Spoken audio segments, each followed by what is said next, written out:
Bonsoir Christophe Chalençon. Bonsoir. Bienvenue sur Europe 1. Alors, vous étiez avec nous la semaine dernière, vous étiez aussi là ce matin. Vous avez ce statut de coordinateur / porte-parole. On a toujours un peu de mal, hein, vous le savez. Simplement porte-parole. Porte-parole dans le Vaucluse. Christophe Chalençon, est-ce que vous serez à Matignon demain? Oui.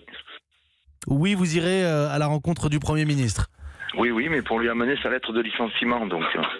D'accord, vous n'arrivez pas avec des revendications, si ce n'est le licenciement, la démission, je ne sais pas comment dire, du Premier ministre. Non, mais c'est le peuple de France qui lui amène sa lettre de licenciement, tout simplement. Parce que, je me permets, Christophe Chalençon, votre nom était cité et votre photo apparaissait dans le journal du dimanche hier comme « Nous voulons être les porte-parole d'une colère constructive ». Est-ce que vous pensez qu'en arrivant à Matignon demain, je vous pose la question évidemment, ce sera pris comme une démarche constructive que d'arriver avec la lettre de licenciement du Premier ministre?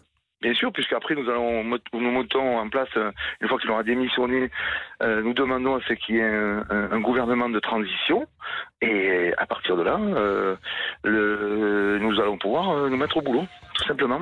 Eux se mettront au boulot, quoi. Oui, parce que vous dites nous allons pouvoir nous mettre au boulot. Vous voyez dedans? Non, mais moi je me remets au boulot.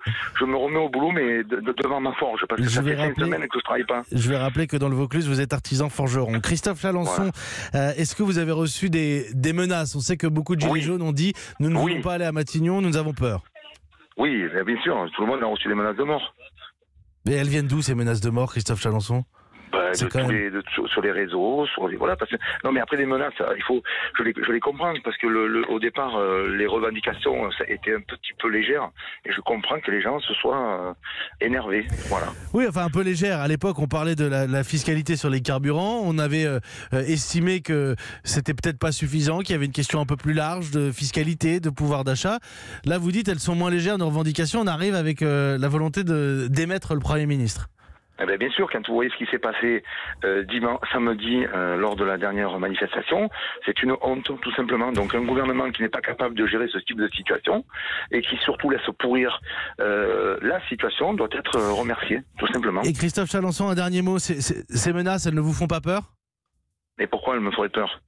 Parce que vous avez une vie, vous avez une famille, vous avez une activité, alors, Christophe Chalençon. Et les résistants qui se sont mis en avant il y a 40 ans, 70 ans. Peut-être qu'ils avaient peur, Christophe Chalençon. Ils avaient peur, mais justement, on a peut-être peur, mais il faut aller au bout de la chose. Ça fait 3 semaines que nous manifestons. Il y a des gens qui m'ont fait confiance, des gens qui me font encore confiance, et j'irai au bout. Je l'ai toujours dit depuis le départ. Merci beaucoup d'avoir pris quelques minutes pour nous répondre ce soir, Christophe Chalençon. Vous serez donc à Matignon demain. Porte-parole d'une colère constructive, lisait-on dans le journal du dimanche.